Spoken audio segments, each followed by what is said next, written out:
नमस्कार. बातमी आहे जालना जिल्हा येथून.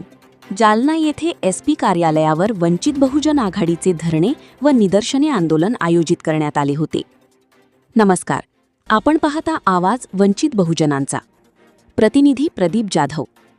जालना.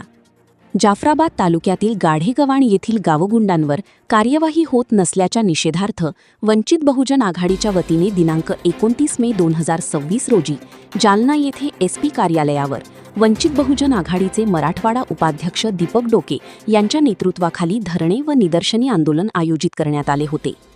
यावेळी गाढेगव्हाण येथील गावगुंडांना स्थानिक आमदार व माजी केंद्रीय मंत्री रावसाहेब दानवे यांच्यामार्फत राजकीय द्वेषातून गावातील जातीयवादी गावगुंडांकडून 2 समाजात तेढ निर्माण करण्यात आली आहे. तरीही या संदर्भात मागील अनेक महिन्यांपासून टेंभुर्णी सहाय्यक पोलीस निरीक्षक कैलास भारती व भोकरदन DYSP यांच्याकडे वारंवार लेखी तक्रार देऊनही कोणत्याही प्रकारची कार्यवाही होत नसल्याने जालना अतिरिक्त पोलीस अधीक्षक विक्रम साळी यांच्यामार्फत संबंधित प्रकरणाची चौकशी करून दोषींवर कार्यवाही करण्यात यावी व आंबेडकरी कार्यकर्ते यांच्यावर खोटे गुन्हे दाखल करण्याच्या धमक्या देणारी PSI बाबासाहेब खार्डे यांची चौकशी करून कार्यवाही करण्यात यावी असे लेखी निवेदन वंचित बहुजन आघाडीच्या वतीने देण्यात आले आहे.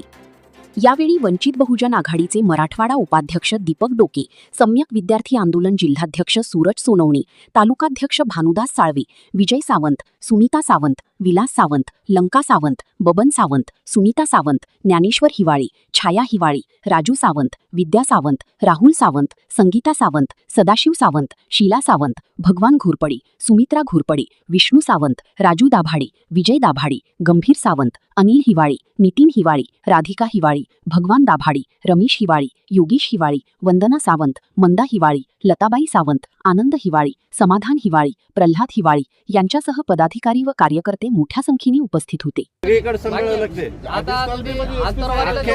लॉ अँड ऑर्डर असते. तुम्हाला इथं SP कार्यालयाला बी महत्व द्यावं लागत नाही ना. आता पण ॲडिशनल साहेब थांबले, अवघ्या 5 मिनिटापूर्वी गेले. लोक वारंवार चक्रा खेटाय मारायला लागलेत आपल्या कार्यालयाला. आता यायला काय फार म्हणजे असं काही हौस नाही इथं येण्याची.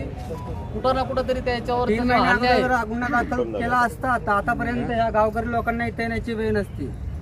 3 महिन्या अगोदरच गुन्हा दाखल केला होता. साहेब नाही तर अशा प्रकारची ठिकाणी भरून याच्यावर असं लक्षात आलं की साहेबाला संवेदनशीलता नाही या विषयावर. कारण ही कल्पना दिलेली आम्ही त्याला 2 वेळा साहेबाला भेटायला थांबले तर मग साहेब तुम्ही संवेदन नाही म्हणू शकत नाही ना. एका गोष्टीसाठी अख्खा दिवस नाही घालू शकत. 2 वेळा आम्ही त्यांना सूचना दिलेली या विषयाची आणि दोन्ही वेळेस त्यांना आम्हाला काय मला एवढे सगळ्यापासून 10 फोन आले. नाही आले आम्हाला फोन नाही आले.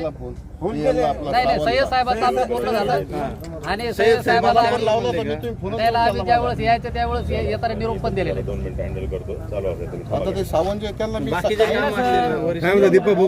काय नाही म्हणलं आता आपण याच्यामध्ये 2 वेळा साहेबांना दोन्ही वेळेस साहेबांना काय सांगितलेलं की बाबा कारवाई करू. आता मागच्या 3 महिन्यापासून बी नाही, साहेब आल्याच्या नंतर बी कारवाई होत नाही. मग आपण साहेबाला एक कर्तव्यदक्ष अधिकारी म्हणून पाहायला संवेदनशीलता ठेवत नसतील या विषयामध्ये. कर्तव्य दक्षता नाही ना साहेब. आपलं बोलणं झालं होतं तुम्ही येतो आम्ही निवेदन. नाही आमचं आंदोलन हे तुम्हाला सगळं माहित आहे. तुमच्या आता हे आमच्या सोबत ऐकून घ्या. तुमचं बोलणं करून दिलं अडचण साहेबाशी. नाही बोलणं झालं इथपर्यंत. आम्ही निवेदन केलं याच्यामध्ये SP साहेबाचं काम नाही ना. म्हणजे कुठंतरी आंदोलनाला पर्सनल टार्गेट करून आले करू नका. जिल्ह्यामध्ये सगळ्या गोष्टी बघायला लागतात. एकच गोष्ट बघून दिवस त्या गोष्टीची सगळ्या गोष्टी आता आमचे दिवसभरातले 2 आंदोलन आहेत. एक सम्यकचं आंदोलन झालं आमचं. सगळे चालत ना शांत. प्रत्येक आंदोलनाला प्रत्येक दिवशी एक वरिष्ठ अधिकारी जर थांबून बसला एखाद्या किंवा आंदोलन येणार आहे, बाकीचे काय मार्ग नाही लागणार. लक्षात आला का की हा मुद्दा साहेबाशी संबंधित आहे म्हणून आम्ही त्याला म्हणायला लागलो. तुमच्याशी संबंधित सय्यद साहेब तुम्हाला सकाळपासून 10 कॉल केले. जोपर्यंत साहेब होते आपल्याकडे अवेलेबल, आपण पण तुम्हाला फोन केले ना. सय्यद साहेब बोलले ना तुम्हाला, स्वतः बोलणं करून दिलं. हॅलो साहेब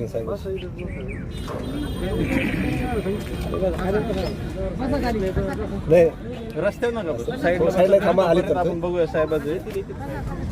साहेबाची